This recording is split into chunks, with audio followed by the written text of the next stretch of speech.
Sunny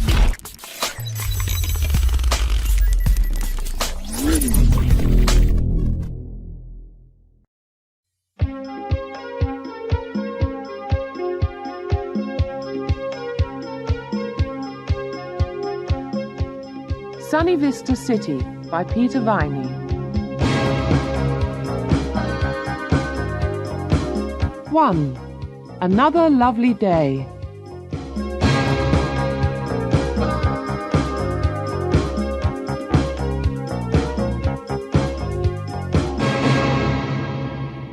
Suddenly he was awake. He could see the light through the curtains. Tina was still sleeping beside him. That was strange. They always woke up together. He looked at his watch. 6:30. He tried to think. Yes, they always woke up at exactly 8 o'clock. He couldn't remember waking up before 8, not ever. Why not? Everybody in the city woke up at exactly 8 o'clock every day. He got out of bed quietly. Tina didn't move. He walked to the window and opened the curtains. He looked out at the quiet city. Nothing was moving. Then he dressed quickly and went to the chair and sat down. He had to think. He had to remember. He was still sitting there an hour and a half later when Tina opened her eyes. "Dan," she said. "Dan, what are you doing?" "I got up early," he said. Early? It sounded strange. But why did it sound strange? "Dan, is anything wrong?" "Wrong? No, nothing's wrong. I just wanted to get up, that's all." Tina dressed. She smiled brightly. "It's time for breakfast," she said. "Come on, we mustn't be late." "What?" He was going to say, "Why not?" But he didn't. He stood up. Yes, it's time for breakfast. "Look, you go down for breakfast. I'm not hungry today. I'll see you later." Tina looked at him. "We have to go to breakfast. Are you feeling ill? I'll call the doctor." The doctor. Yes, he had to go to breakfast. He didn't want to see the doctor. Tina was standing by the door. She looked annoyed. "Tina," he said, "I didn't eat anything yesterday or the day before, and I feel different." Tina moved towards the phone. "Of course you feel different, Dan. You are ill. I'll get the doctor." "Don't phone, Tina. Please," he said. "I wanted to feel hungry. I haven't felt hungry for a long time. I wanted to remember the feeling." She looked worried. "I don't understand," she said. "Nobody wants to feel hungry." "That's it. Nobody wants to feel hungry. Nobody wants to feel unhappy. Nobody wants to feel anything. Yesterday and the day before I didn't eat. Nobody noticed. I threw the food away. And now I'm beginning to remember things. I think there's something in the food. A drug. Because of the drug, we can't remember things." Tina's face was red. "You're crazy," she said quietly.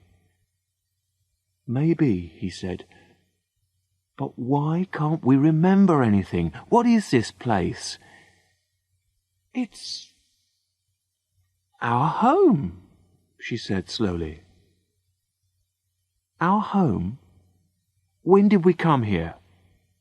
I don't know, Dan. Is it important?" "Where were we before we came here?" He shook her arm angrily. "Why did we come here?" We... Oh, Dan, I can't remember. Don't worry about it. Look, don't be silly. We're going to be very busy today. First, there's the pottery class. You'll be able to finish making that bowl. Then we're going to go swimming, then lunch. Then we can lie beside the swimming pool before tennis. Then there's dinner. Then we can watch the new videos in the video room, have a drink and go to bed. We'll be exhausted. Exhausted?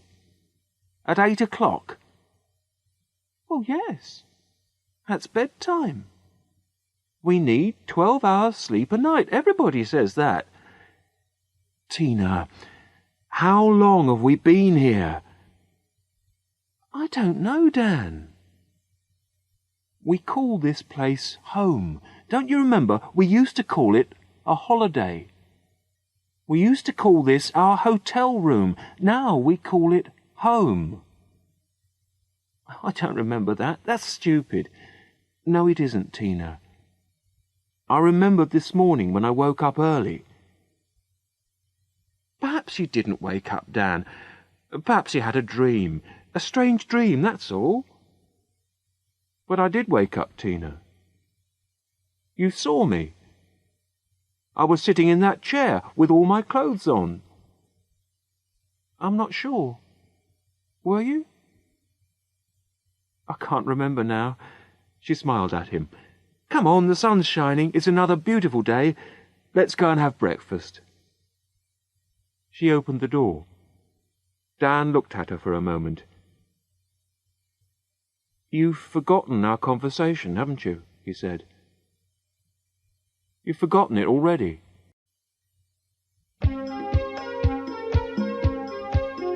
Two. I love breakfast.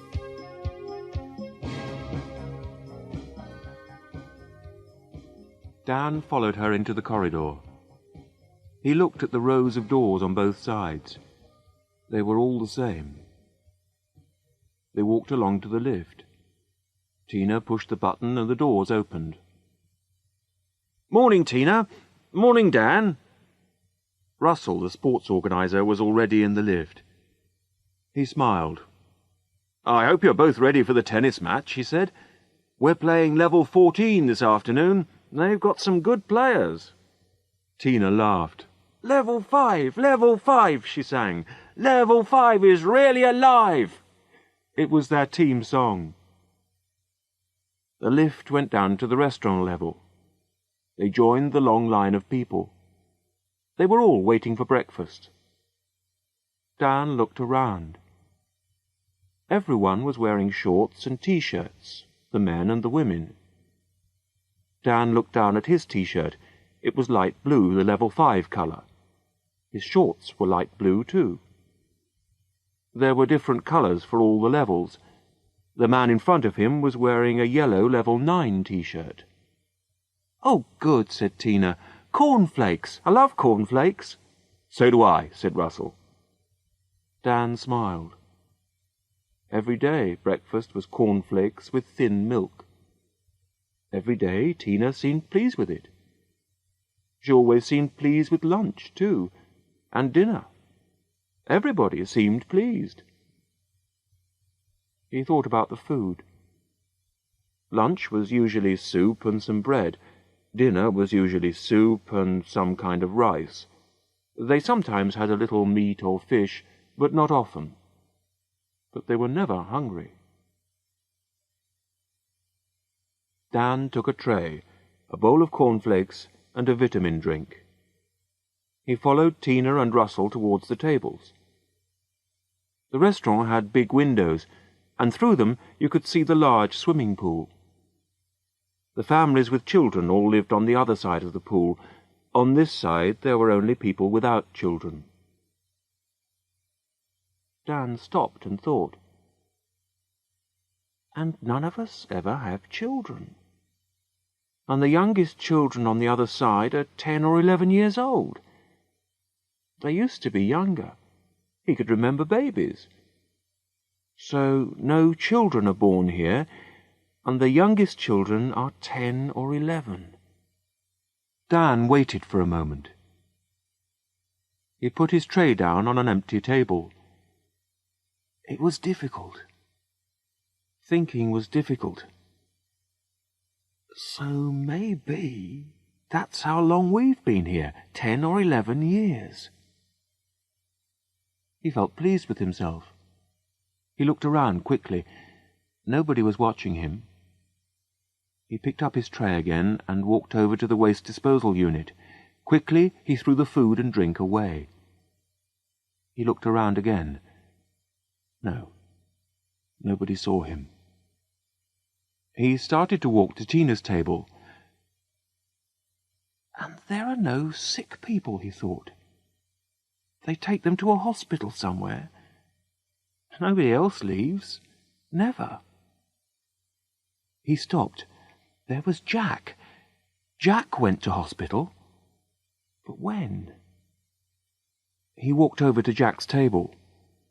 "Jack, good morning," he said. "Good morning, Dan. Lovely day, isn't it?" "How's your leg, Jack? Is it better?" Jack looked surprised. "My leg? There's nothing wrong with my leg." "Don't you remember, Jack? You hurt your leg. You cut it by the swimming pool. I was with you. You fell on a bottle and it broke and cut you badly. They took you to hospital. You went in a helicopter." Jack stopped eating. He looked worried for a moment. Then he laughed. "I've never been to hospital in my life," he said. "And I've never been in a helicopter. Is this a joke?" Dan looked down. Jack was wearing green level 11 shorts. He could see the long red scar on Jack's leg. He looked at Jack again. Jack was smiling. "Dan, are you all right?" It was Russell. He was standing behind him. "I was just talking to Jack about his leg. He cut his leg when we were at the swimming pool. Look, there's the scar. You remember, Russell? He fell on a bottle. You carried him to the helicopter." Russell wasn't smiling.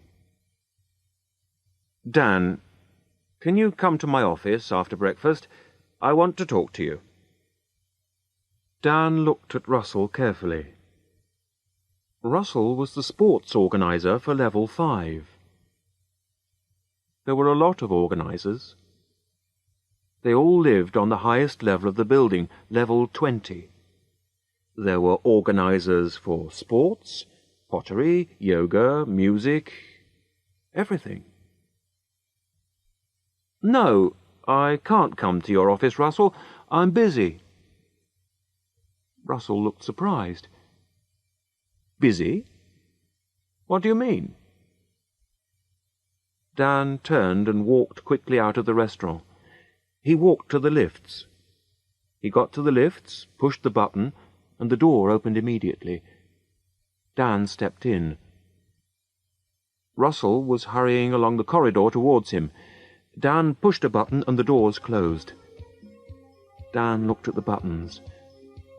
There were 20 levels. He pushed number 20.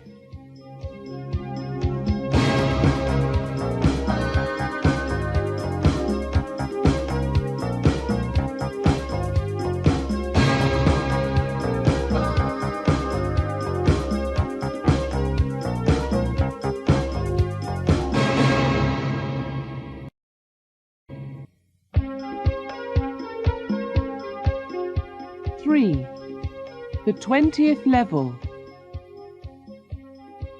Sunny Vista City was built on both sides of a deep valley. The swimming pools and sports areas were at the bottom of the valley. The rooms were against the sides of the valley. At both ends of the valley were the offices for the organizers. The city was about 2 kilometers long. Helicopters flew into the city every day. They always landed on the roof of the 20th level.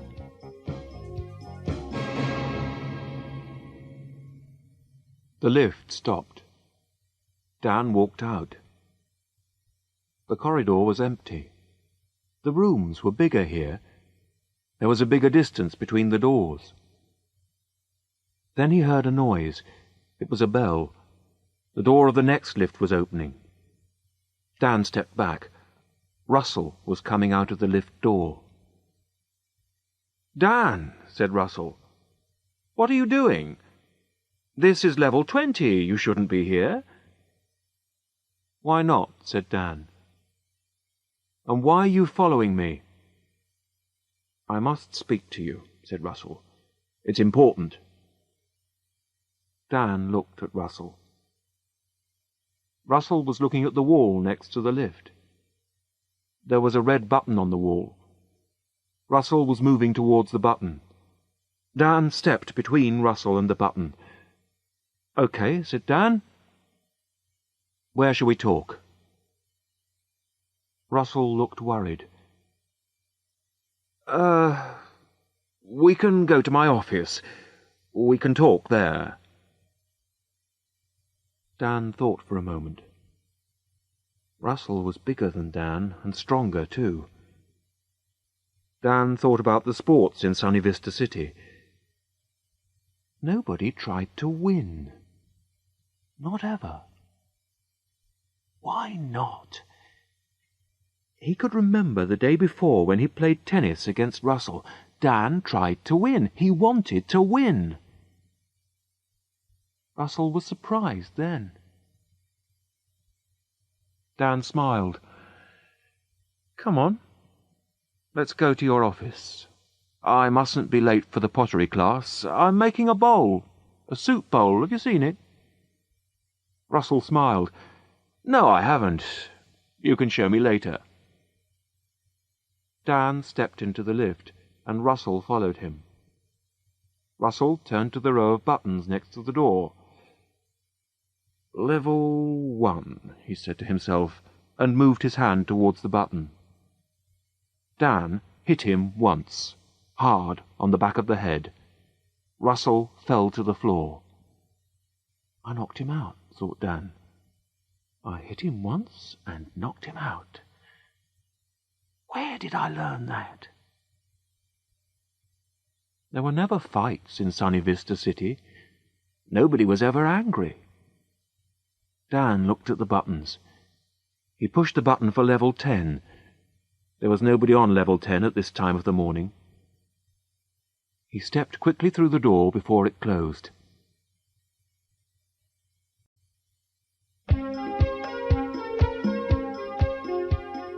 Four. On the roof.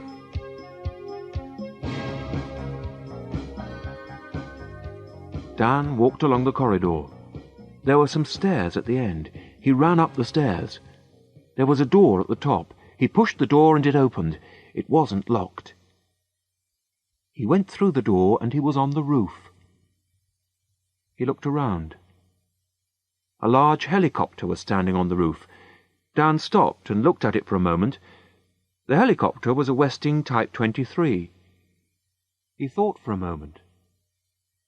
The Westing Type 23 had 20 seats, 2 engines, and it could fly at 300 kilometers an hour. But how did he know that? He tried to remember. Of course! He used to work at a helicopter factory. He used to make Westing helicopters. He used to work. But when was that? And where? Why did he stop working? And why did he come to Sunny Vista City? Dan walked across the roof. It was very wide. He walked to the side and looked over the wall at Sunny Vista City. Then he walked across to the other side and looked over that wall. He shook his head. There was another valley with more buildings. It looked exactly the same as Sunny Vista City. There was a door on the other side with a notice on it. Sortie. He tried to think. Sortie. It was French. It meant exit. But when did he learn French? He turned and ran over to the helicopter. The door was open. There were a lot of boxes inside. They were empty. Dan climbed in and hid behind the boxes. There was writing on the boxes. One said Sunny Vista City. Another said Club du Soleil. A third said Playa del Sol. He thought about the writing, English, French, and Spanish. He looked at some more boxes. Some were German, some were Italian. One was Portuguese. He sat there for about 10 minutes. Then he heard voices. The door closed. 2 men got into the front of the helicopter. Dan listened. "Well, that's it. We've delivered everything to the English and French sections. Yes, we can do the German and Italian sections this afternoon."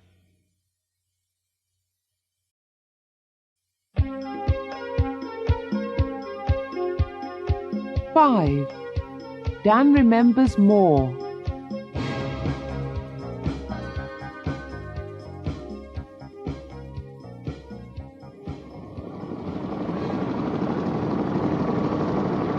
The engine started and he couldn't hear anything else. The helicopter took off and climbed slowly into the sky. Dan moved quietly to the window and looked down. He could see more valleys like Sunny Vista City, then more and more. They flew over the valleys for half an hour. Then Dan could see fields and trees and farms. In the distance he could see a town with factories and smoke. The helicopter began to go down. Dan hid behind the boxes again. The helicopter landed and the door opened. Some men began to move the boxes. Dan stood up. "Hello," he said. "Where are we?" The men looked at each other. They didn't speak. Another man climbed into the helicopter. "It's all right," he said to the men. "It's just another one from the valleys." He looked at Dan. "Why have you come here?" "I don't know. I started to remember things. I wanted to remember more," said Dan. "You've come from Sunny Vista City, haven't you?" said the man. "Yes," said Dan. I see. I think you should come with me." Dan followed the man out of the helicopter. "My name's Travis," said the man. "Come on, we'll go to my office." Dan looked around. They were at a small airport. He could see 9 or 10 helicopters, 2 large planes, and a lot of trucks. The helicopters were all Westing 23s. Men were putting boxes into them. There were fields around the airport, and a small road going towards the town in the distance. Travis took Dan to a small building. They went inside. Travis led him into a small, untidy office. Dan looked around. In Sunny Vista City, everything was always in the right place. Nothing was untidy or dirty. "Sit down," said Travis. "Would you like something to drink? I've got tea or coffee." No, thank you," said Dan. Travis laughed. "Don't worry," he said. "There's nothing in it. I'm sure you're hungry and thirsty, very hungry and very thirsty." "How do you know that?" said Dan. Travis sat down. "They always are hungry and thirsty. That's why they're here. Look, don't worry. Sunny Vista City isn't a prison, you know. When the helicopter took off, the pilots knew there was somebody there. They knew because of the extra weight." "Why didn't they take me back?" asked Dan. "I've told you. It isn't a prison. You got into the helicopter because you wanted to leave. That's okay. You've left. We didn't stop you." Dan looked at the table for a moment. There was a man, one of the sports organisers. His name's Russell. He wanted to stop me. I knocked him out. I left him in the lift and sent the lift down to level 10. I didn't want to hurt him. He's okay. You didn't hurt him badly. I spoke to him on the telephone a few minutes ago. What is Sunny Vista City? Asked Dan. What is it, really? How much can you remember? Said Travis. I'm beginning to remember more and more. I can't remember everything yet. You'll remember more tomorrow, said Travis.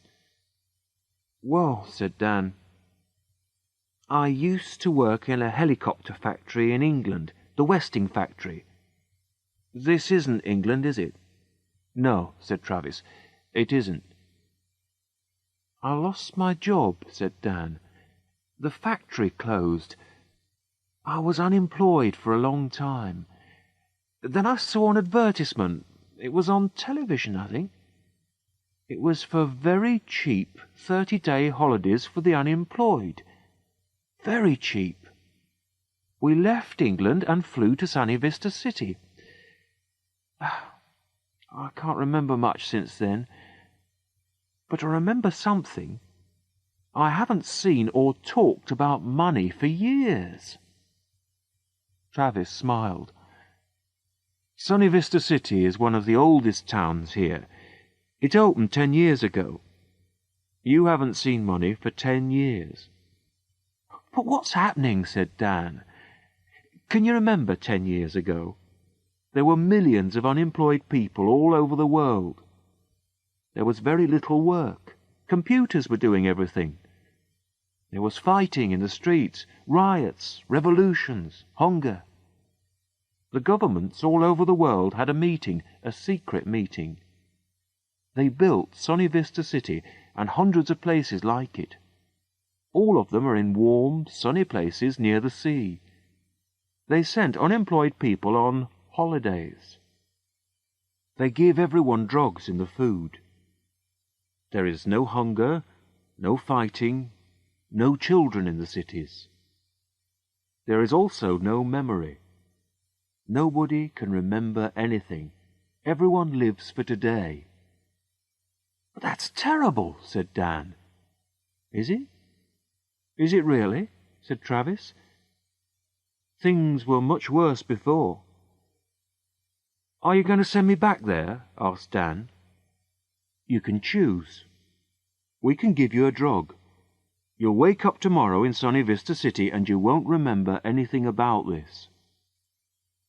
You said I can choose, said Dan. Yes. You can stay here. You can go back to England. We'll find you a job. Life will be difficult. You'll have to work hard and... But I'll be free, said Dan. Yes, you will.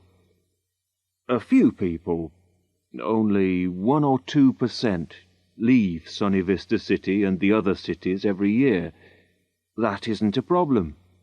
We can find jobs for those people. Most people are happy there. About half of the people that leave choose to go back. I don't believe it, said Dan. You will. Maybe next year you'll want to go back. It's an easy life. But what about now? Are you going back, or are you staying here? Dan sat back in his seat and smiled. I think I'll stay here, he said.